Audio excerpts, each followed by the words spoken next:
नया IBN 7 हौसला है।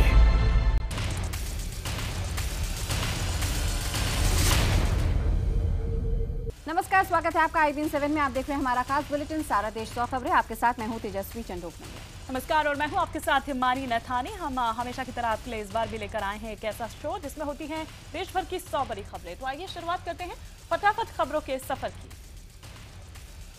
पूर्व प्रधानमंत्री अटल बिहारी वाजपेयी को आज शाम 5 बजे भारत रत्न से सम्मानित किया जाएगा। राष्ट्रपति प्रणब मुखर्जी खुद वाजपेयी के घर जाकर उन्हें भारत रत्न से सम्मानित करेंगे। ऐसा पहली बार हो रहा है कि राष्ट्रपति खुद किसी के घर जाकर उन्हें सम्मानित करेंगे। इस दौरान प्रधानमंत्री नरेंद्र मोदी, उनके मंत्री लालकृष्ण आडवाणी और मुरली मनोहर जोशी समेत पार्टी के बड़े नेता मौजूद रहेंगे। आम आदमी पार्टी में कलह अब अपने चरम पर पहुंच चुकी है। गुरुवार को केजरीवाल गुट ने पीएसी की बैठक के बाद योगेंद्र और प्रशांत पर कई गंभीर आरोप लगाए। केजरीवाल गुट ने यह बयान दिया है कि 10 दिन पहले ही दोनों नेताओं ने पीएसी से इस्तीफा दे दिया था। हालांकि केजरीवाल गुट ने यह नहीं बताया कि क्या पार्टी ने दोनों का इस्तीफा स्वीकार कर लिया है। सूत्रों की माने तो प्रशांत और योगेंद्र का ये इस्तीफा राष्ट्रीय परिषद की बैठक में मंजूर किया जाएगा। ये बैठक 28 मार्च को दिल्ली में होनी है।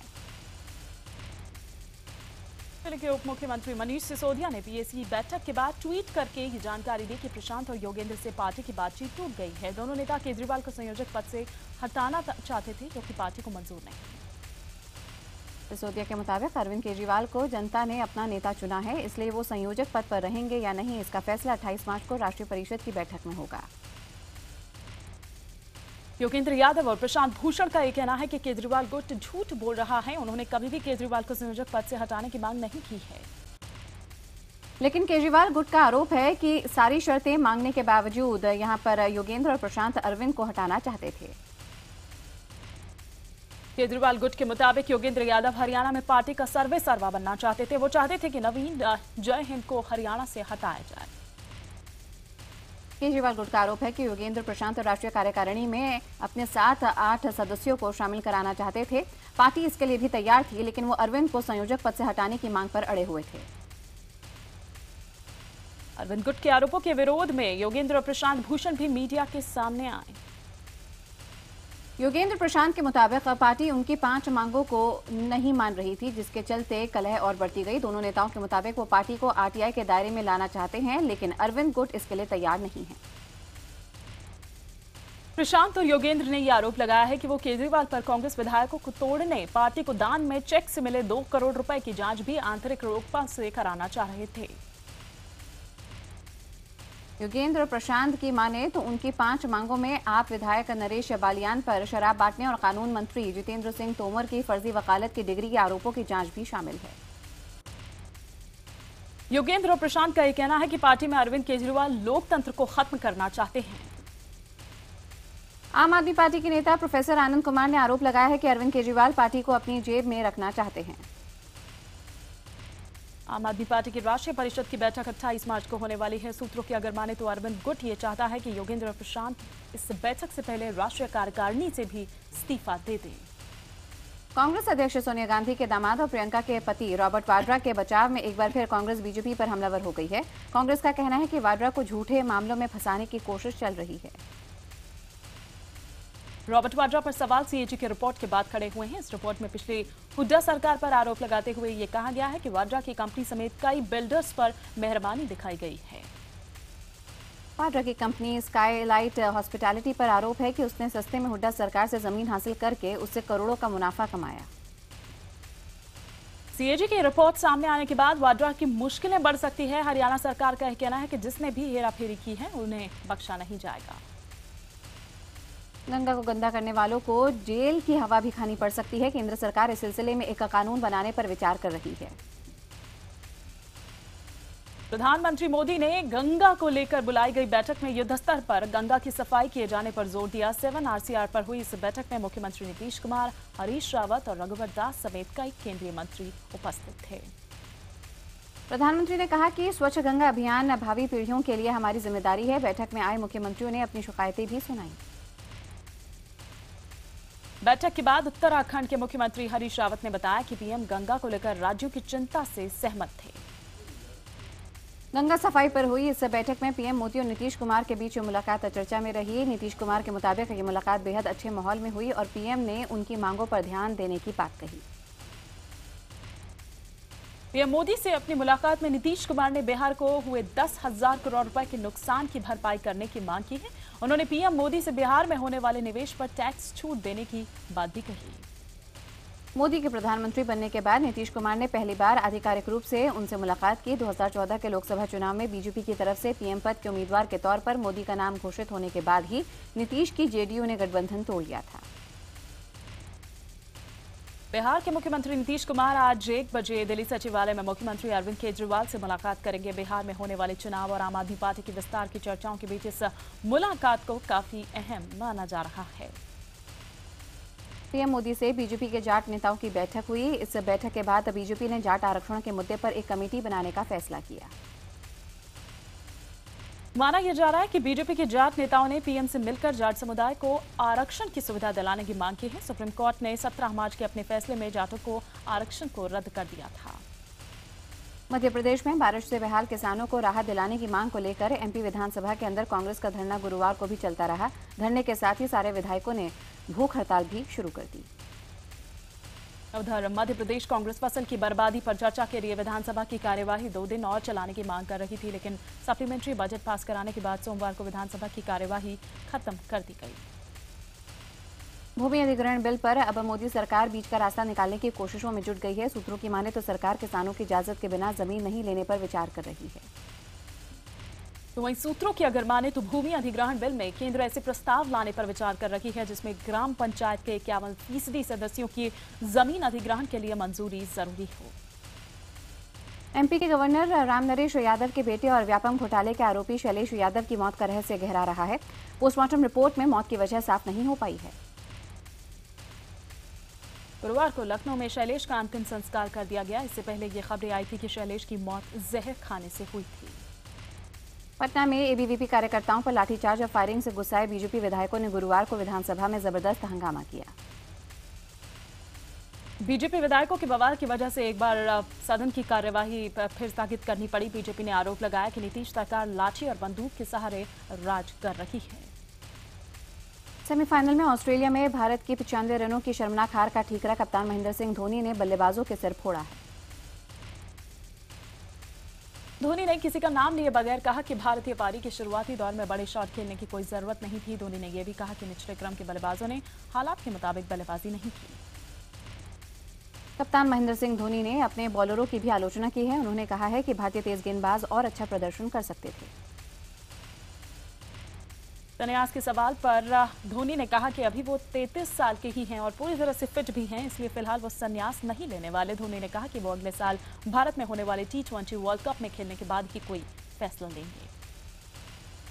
टीम इंडिया ने ऑस्ट्रेलिया के खिलाफ बेहद खराब बल्लेबाजी की। उपकप्तान विराट कोहली महज 1 रन बनाकर आउट हो गए तो रोहित शर्मा के निराशाजनक 38 रनों के स्कोर पर चलते बने। सेमीफाइनल में धोनी को छोड़कर कोई भी बल्लेबाज अर्धशतक नहीं बना पाया। धोनी ने 65 गेंदों में 65 रनों की पारी खेली, जबकि शुरुआत में शिखर धवन ने भी तेज खेलते हुए 45 रन बनाए, लेकिन वो खराब शॉट खेलकर चलते बने। भारतीय टीम का कोई बल्लेबाज पारी संभालता नहीं दिखा। कोहली के बाद अजिंक्य रहाणे ने थोड़ी देर यहां पे पारी संभालने की कोशिश की, लेकिन दूसरे छोर पर सुरेश रैना ज्यादा देर नहीं टिक पाए। रैना 7 रन बनाकर विकेटकीपर को कैच दे बैठे। हालांकि रहाणे की कुछ खास नहीं कर सके और 44 रन बनाकर चलते बने। उछलने बल्लेबाजों में रविंद्र जडेजा सिर्फ 16 रन ही बना पाए, जबकि अश्विन ने महज 5 रनों का योगदान दिया। इधर पूरी भारतीय पारी महज 47वें ओवर में ही 233 रनों पर सिमट गई। मीडिया में उपकप्तान कोहली के 1 रन पर खराब शॉट खेलकर कैच देना और महेंद्र सिंह धोनी का गैर जिम्मेदार तरीके से रन आउट होने पर खूब सवाल उठ रहे हैं। ऑस्ट्रेलियाई मीडिया में भी दोनों की जमकर आलोचना हुई है। इससे पहले भारत की गेंदबाजी में भी कोई धार नजर नहीं आई और ऑस्ट्रेलियन टीम ने टॉस जीतकर भारत के सामने 329 रनों का लक्ष्य रखा। ऑस्ट्रेलिया की तरफ से स्टीव स्मिथ ने शानदार शतक जमाया। टॉस जीतकर पहले बल्लेबाजी करने उतरी ऑस्ट्रेलिया की टीम को हालांकि वार्नर के रूप में जल्द ही पहला झटका लगा, लेकिन इसके बाद स्टीवन स्मिथ और एरॉन फिंच की जोड़ी ने 182 रनों की शानदार साझेदारी बनाई। भारत की तरफ से तेज गेंदबाज उमेश यादव ही लय में नजर आए। बस यादव ने 72 रन देकर 4 विकेट हासिल किए, जबकि अश्विन और मोहित शर्मा को एक-एक विकेट मिला। वहीं टीम इंडिया की हार के बाद मैदान में मौजूद भारतीय समर्थकों की आंखें भी भर आई। सिडनी ग्राउंड के अलावा भारत में भी समर्थक अपनी टीम की इस हार पर आंसू नहीं रोक पाए। दिल्ली में बसंत कुंज के एम्बियंस मॉल में मैच देखने पहुंचे भारतीय टीम के समर्थक टीम की हार पर रो पड़े। वहीं मुंबई के फैंस भी हार के बाद खुद पर काबू नहीं रख सके। टीम की हार के बाद भारतीय टीम के फैंस गमगीन हो गए। ऑस्ट्रेलिया के हाथों हार पर प्रधानमंत्री नरेंद्र मोदी ने भारतीय टीम की हौसला अफजाई की। पीएम मोदी ने ट्वीट में लिखा कि जीत और हार जिंदगी का हिस्सा है। टीम इंडिया ने पूरे वर्ल्ड कप में बहुत शानदार क्रिकेट खेला और हमें उन पर गर्व है। टीम की हार पर खिलाड़ियों के घरों में भी भारी मायूसी देखने को मिली। हार से दुखी तेज गेंदबाज उमेश यादव के पिता तिलक यादव ने कुछ भी कहने से इनकार कर दिया। तेज गेंदबाज शमी के पिता ने हार के लिए बल्लेबाजी को जिम्मेदार माना। तौसीफ अहमद ने यह कहा कि बैटिंग पिच की थी और हमारी बैटिंग कमजोर रही। भारतीय टीम की हार के बाद सोशल मीडिया पर अभिनेत्री अनुष्का शर्मा विराट कोहली की काफी आलोचना हो रही है। कई जगह अनुष्का के फोटो भी जलाए गए हैं। अनुष्का शर्मा के विरोध पर बॉलीवुड ने आगे आते हुए अनुष्का का समर्थन किया। प्रियंका चोपड़ा ने ट्वीट में लिखा कि अपने दोस्त को चीयर करने आई गर्लफ्रेंड का अनादर करना बंद करें, ये बुरी बात है। वहीं बिपाशा बसु ने ट्वीट कर अनुष्का का साथ दिया। बिपाशा ने लिखा है कि पूरा देश एक टीम का समर्थन कर सकता है तो एक खिलाड़ी की गर्लफ्रेंड क्यों नहीं कर सकती है। बॉलीवुड के अलावा टेनिस स्टार सानिया मिर्जा ने भी अनुष्का की आलोचना को गलत ठहराया। राजस्थान के झुंझुनू में पुलिस ने एक मकान से 3 सटोरियों को गिरफ्तार किया। पुलिस ने 33 मोबाइल, 1 लैपटॉप सहित 1 करोड़ 32 लाख के हिसाब से यहां पे पर्चियां भी जब्त की हैं। मध्य प्रदेश के जहांगीराबाद में क्राइम ब्रांच ने चाय की दुकान से 8 सटोरियों को गिरफ्तार किया। क्राइम ब्रांच ने सटोरियों के पास से set top box, 9 mobile phones और सट्टा पर्ची भी बरामद की। 2002 के हिट एंड रन मामले में सभी गवाहों के बयान दर्ज होने के बाद अब खुद सलमान खान के पेश होने की बारी है। सलमान खान आज अपना बयान जज के सामने देंगे। सलमान ने बयान देने के लिए कोर्ट से 3 हफ्ते का और वक्त मांगा था, पर कोर्ट ने उनकी मांग को ठुकरा दिया था। दिल्ली में बीती रात तेज हवा से कई इलाकों में मकान की छत और दीवार गिर गए। अमन विहार में छत गिरने से घर में बैठकर खाना खा रहे 3 बच्चों समेत 8 लोग घायल हो गए। वहीं उधर लक्ष्मीनगर इलाके में भी साथ में बने एक मकान की दीवार ने घर की छत को चपेट में ले लिया। घर की छत गिरने से मां बेटी घायल हो गई। दोनों को अस्पताल में भर्ती कराया गया है। दिल्ली के लिए हरियाणा से अतिरिक्त पानी को लेकर आज दिल्ली हाईकोर्ट में सुनवाई होगी। दरअसल हरियाणा सरकार दिल्ली को अतिरिक्त पानी देने के लिए राजी नहीं हुई है, जिससे दिल्ली में पानी संकट बढ़ने की आशंका है। दिल्ली के बुराड़ी में जल बोर्ड के दफ्तर पर बिल सही कराने गए लोगों और कर्मचारियों के बीच जमकर हाथापाई हुई। दरअसल बिल ठीक कराने आए लोग अपनी बारी का इंतजार कर रहे थे। इसी बीच एक गार्ड बार बार फाइल अंदर ले जाता नजर आया, जिस पर बवाल हो गया। दिल्ली के लिए आज ई राशन कार्ड लॉन्च किया जाएगा। ई राशन कार्ड जारी करने वाला दिल्ली देश का पहला राज्य होगा। ई राशन कार्ड को आधार कार्ड से भी जोड़ा जाएगा। 1984 के सिख दंगा मामले में आज दिल्ली की कड़कड़ूमा कोर्ट में अहम सुनवाई होनी है। कोर्ट में आज कांग्रेसी नेता जगदीश टाइटलर के खिलाफ पेश की गई क्लोजर रिपोर्ट पर सुनवाई होगी। यूपी पीसीएस 2013 का रिजल्ट घोषित हो गया है। 654 पदों के लिए हुए चयन में 53 अभ्यर्थी एसडीएम और 32 डिप्टी एसपी के पद पर चयनित हुए हैं। पुरुष वर्ग में मऊ के पंकज सिंह और महिलाओं में मेधा गर्ग ने टॉप किया है। यूपी के गोंडा में भागीरथी सिंह कॉलेज के छात्रों ने कॉलेज प्रशासन के खिलाफ नारेबाजी की और हाईवे पर जाम लगाकर हंगामा काटा। ये छात्र प्रवेश पत्र न मिलने से खासे नाराज थे। अमेठी पहुंचे काशी सुमेरु पीठ के नरेंद्रानंद सरस्वती ने भारतीय नोट पर सुभाष चंद्र बोस, भगत सिंह, राजगुरु जैसे शहीदों का ही चित्र छापने जाने की वकालत की है। साथ ही उन्होंने विधायकों और सांसदों को पेंशन देने पर भी आपत्ति जताई है। बैतूल की बरकतुल्लाह यूनिवर्सिटी में 70 से ज्यादा छात्र छात्राओं की मार्कशीट्स में बड़ी गलतियां सामने आई हैं। कई मार्कशीट्स में गलत नाम और गलत फोटो छपे हैं। छात्रों का कहना है कि रोजाना कॉलेज आने के बावजूद उन्हें सीसीई में अनुपस्थित बताकर एक विषय में फेल कर दिया गया। राजस्थान के सुडाला में शराब ठेके को हटाने की मांग को लेकर क्षेत्रवासियों ने थाने का घेराव किया। महिलाओं समेत करीब 250 लोगों ने कहा कि लोग ठेके पर बैठकर शराब पीते हैं और कॉलोनी की लड़कियों के साथ बदसलूकी करते हैं। उधर मुंबई के कमानी इलाके में एक कपड़ा व्यापारी से 2 मोटरसाइकिल सवार लुटेरों ने दिन दहाड़े 2 लाख रुपए छीन लिए और आसानी से फरार हो गए। ये पूरी वारदात सीसीटीवी में कैद हो गई। दरअसल व्यापारी विनोद कुमार सिंह घाटकोपर के एक्सिस बैंक से 2 लाख रुपए निकालकर अपनी कंपनी जा रहे थे, तभी रास्ते में पहले से घात लगाए लुटेरों ने बीच रास्ते में विनोद से पैसों से भरा बैग छीन लिया। उधर यूपी के मुजफ्फरनगर में महिला का दुष्कर्म करने में नाकाम रहे शख्स ने उसे जिंदा जला दिया। पुलिस ने मामला दर्ज कर महिला को अस्पताल भेज दिया है। घटना थाना भौरकलां की है, जहां शिव कुमार नाम का एक शख्स पड़ोस में रहने वाले महेश की पत्नी को घर में अकेला पाकर जबरदस्ती करने लगा। जब महिला ने इसका विरोध किया तो आरोपी ने महिला पर मिट्टी का तेल डालकर आग लगा दी। मेरठ के सिविल लाइन क्षेत्र में चोर एक घर के बाहर खड़ी बाइक को उठाकर फरार हो गए। चोरी की ये पूरी घटना घर के बाहर लगे सीसीटीवी कैमरा में कैद हो गई। इलाहाबाद में नकल करने से रोकने पर छात्रों ने चीफ प्रॉक्टर पर बम से हमला कर दिया। हालांकि इस हमले में चीफ प्रॉक्टर संतोष कुमार बाल बाल बच गए। दरअसल चीफ प्रॉक्टर ग्रेजुएशन की परीक्षा के दौरान जांच पर गए थे। उसी दौरान कुछ छात्रों को नकल करते पकड़ा और रेस्टिगेट कर दिया गया। इसके बाद चीफ प्रॉक्टर जैसे ही सीएमपी डिग्री कॉलेज के गेट पर पहुंचे, उनकी गाड़ी पर बम से हमला हो गया। यूपी के गोरखपुर में बस ने एक बच्चे को कुचल दिया, जिससे बच्चे की दर्दनाक हालत में मौत हो गई। हादसे के बाद गुस्साए लोगों ने सोनबरसा हाईवे पर हंगामा किया, 3 बसों के शीशे भी तोड़ दिए। फिरोजाबाद के मथुरा नगर में केमिकल के गोदाम में आग लगने से अफरा तफरी मच गई। घनी आबादी होने के चलते दमकल कर्मियों को आग बुझाने में खासी दिक्कतों का सामना करना पड़ा। इस हादसे में किसी के मारे जाने की खबर नहीं है। फतेहपुर के औरई गांव में कुछ दबंगों ने एक दलित महिला की बुरी तरह से पिटाई कर दी। दरअसल पीड़ित महिला ने दबंगों के खिलाफ चोरी का मुकदमा दर्ज कराया था, जिसको लेकर वो गुस्से में थे। आगरा के जयनगर में एक किसान की मौत से कोहराम मच गया। बताया जा रहा है कि बारिश और ओले से किसान शिव सिंह की आलू की फसल बर्बाद हो गई थी, जिसको लेकर वो काफी परेशान थे।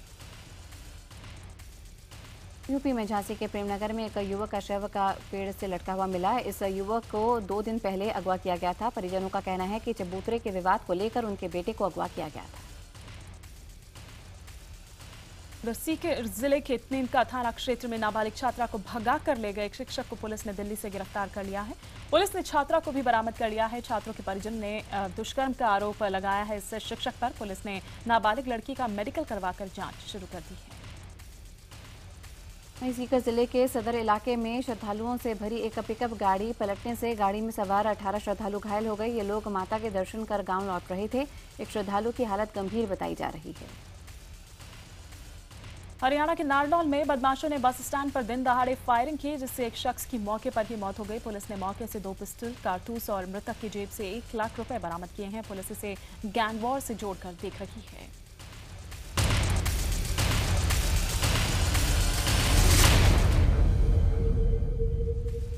ब्रेक के बाद एक बार फिर से आप सभी का स्वागत है। आप हैं हिमानी और तेजस्वी के साथ और आइए सारा देश 100 खबरों के सफर को अब आगे बढ़ाएं। अमिताभ बच्चन और फरहान अख्तर स्टारर फिल्म वजीर से बच्चों के यौन शोषण वाला सीन हटा लिया गया है। कहा जा रहा है कि कोई भी एक्टर इस सीन को करने के लिए तैयार नहीं था। बॉलीवुड के सबसे लंबे गाने में सलमान खान सोनम कपूर संग फुटबॉल खेलते हुए नजर आएंगे। ये गाना सलमान की फिल्म राम रतन धन पायो के लिए शूट किया जा रहा है। गाना तकरीबन 13 मिनट का होगा। फिक्की के एक कार्यक्रम में आमिर खान ने सेंसर बोर्ड को आड़े हाथों लिया। आमिर खान ने इस कार्यक्रम में कहा कि वो फिल्मों पर लगाए जाने वाले किसी भी तरह के प्रतिबंध के खिलाफ हैं। करण जौहर ने अपनी फिल्म राम लखन में फवाद खान और आलिया भट्ट को साइन करने की खबरों को गलत बताया है। करण का कहना है कि उन्होंने इस फिल्म की स्टार कास्ट अभी तय नहीं की है। फिल्म का निर्देशन रोहित शेट्टी करेंगे। हॉलीवुड एक्शन फिल्मों के धुरंधर डायरेक्टर जॉन वू ने राजकुमार हिरानी को एक मेल भेजकर पीके की तारीफ की है। जॉन हिरानी की फिल्म की रिलीज से पहले बीजिंग फिल्म फेस्टिवल में उनसे मिले थे। आमिर खान स्टारर पीके ने बॉक्स ऑफिस पर 300 से भी ज्यादा का बिजनेस किया था। इधर श्याम बेनेगल की अगली फिल्म में दिव्या दत्ता लीड रोल में नजर आएंगी। दिव्या दत्ता इस फिल्म में अपनी आवाज में एक गाना भी गाएंगी। श्याम बेनेगल की फिल्म पंजाब के इतिहास पर बना रही है। सुष्मिता सेन फिर अपने पहले बॉयफ्रेंड ऋतिक भसीन के करीब आ गई हैं। कुछ दिन पहले दोनों को एक साथ करीम मुरानी की पार्टी में देखा गया था। ऋतिक सुष्मिता की बेटियों के भी काफी करीब हैं। और देवों के देव महादेव में लीड रोल निभा रहे मोहित रैना ने अपने एक कथित फैन के खिलाफ पुलिस केस दर्ज कराया है। दरअसल ये शख्स मोहित के नाम से नए कलाकारों को फोन कर फिल्म में काम करने का ऑफर दे रहा है।